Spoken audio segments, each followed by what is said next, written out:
What if we... No. Orosite seems promising.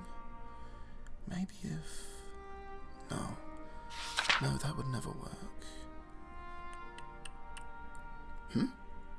Ah, greetings. 'Tis always welcome to see you in good health, my friend. The books?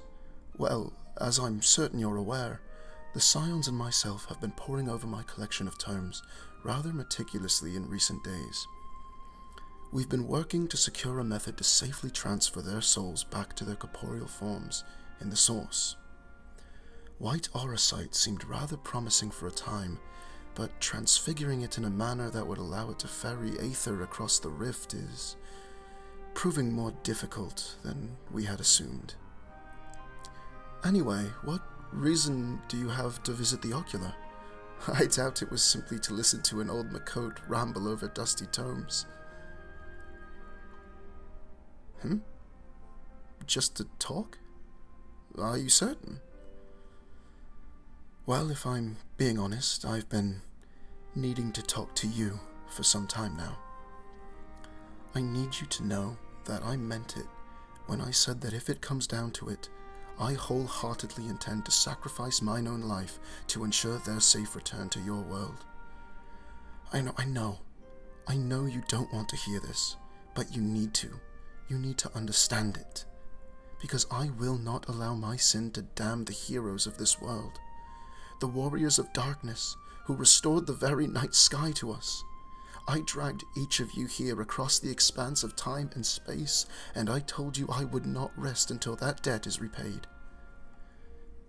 But do not mistake my intent, friend. The Scions and I are working diligently to find any other option to save them. But the more time passes, the less stable their corporeal ether will become, and eventually the reunion of soul and flesh will be nigh on impossible, and I will not be responsible for such an eventuality.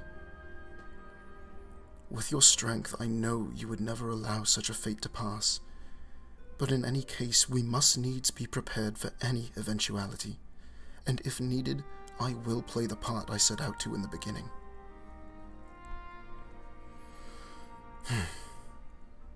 Do you remember our first meeting? God, it was so long ago. I was still a young, spry Makote back then. But I forget myself. For you, it has been nary a few years since our last encounter. For me, though... Rambros was the one who brought us together. I was a Shipper Allagan historian, and you were still riding high after saving all of us from the Garleans. I still remember seeing your strength for the first time with my own eyes. Without you, we never could have conquered the Circus Tower. You were always there, at the front, fighting whatever monstrosity this tower could throw at you, and you emerged victorious every time. It was that memory, that glint of hope, that kept me going in the dark world I woke up in. The devastation wrought by the 8th Umbral Calamity is something I can scarcely find the words to describe. But all of us, the remnants of the Ironworks, every survivor we could rally, and myself, toiled relentlessly to save our world, because you gave us hope, even when you were no longer around. The tale of the Warrior of Light was a tale that brought hope even to a doomed world. To hear it was to be inspired, uplifted, and determined. In the end, though you were no longer with us, it was still you who ultimately saved us all. But not having you there was difficult. It was so hard. Do you see this? This crystal that has permeated most of my body. The work and research we needed to do for our plan to succeed required more time than a single life could reasonably sustain itself. I joined myself with the tower, as it was the only way to ensure I could save our home. And more importantly, so I could save you.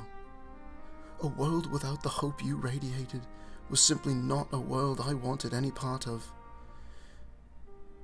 Concealing my identity from you when I successfully summoned you here was not easy. Every fiber of my being wanted to throw off my cowl and reveal myself to you, to grab hold of you and never let you go again. But I had a part to play. In Amaro, after the battle with Emmett Selk, my identity no longer a mystery to you. When you said those words to me, "'Tis good to see you awake, Grahatia." It was as though every emotion I had ever felt came rising out of me again. I had waited so long, so very long, to hear you say that name again.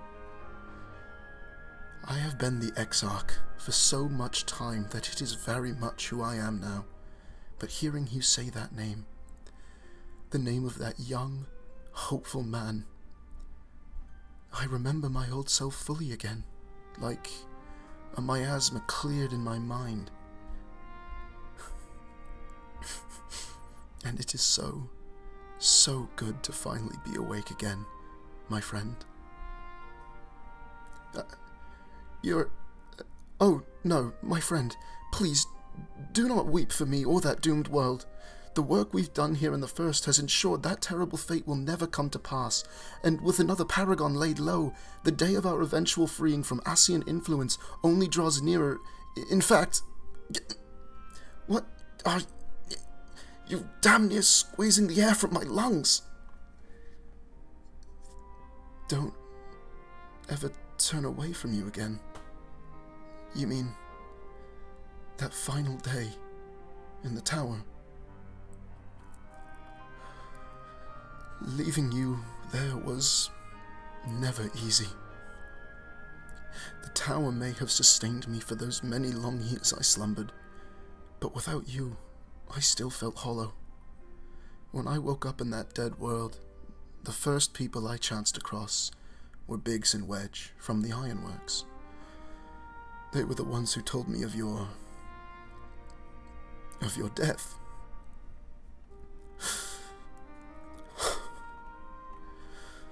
When I heard you were dead, I nearly faltered then and there. A world without its hero, my hero, was not one I wanted any part of.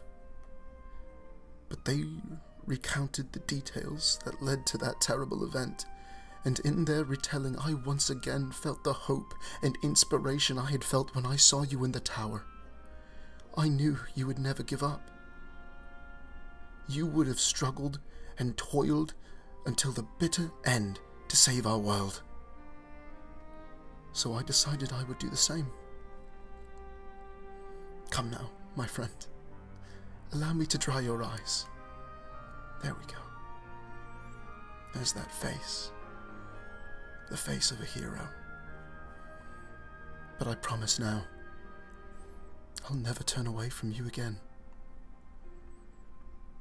But it's getting late now.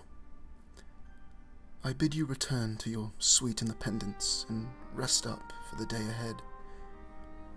But know that I will always be here for you.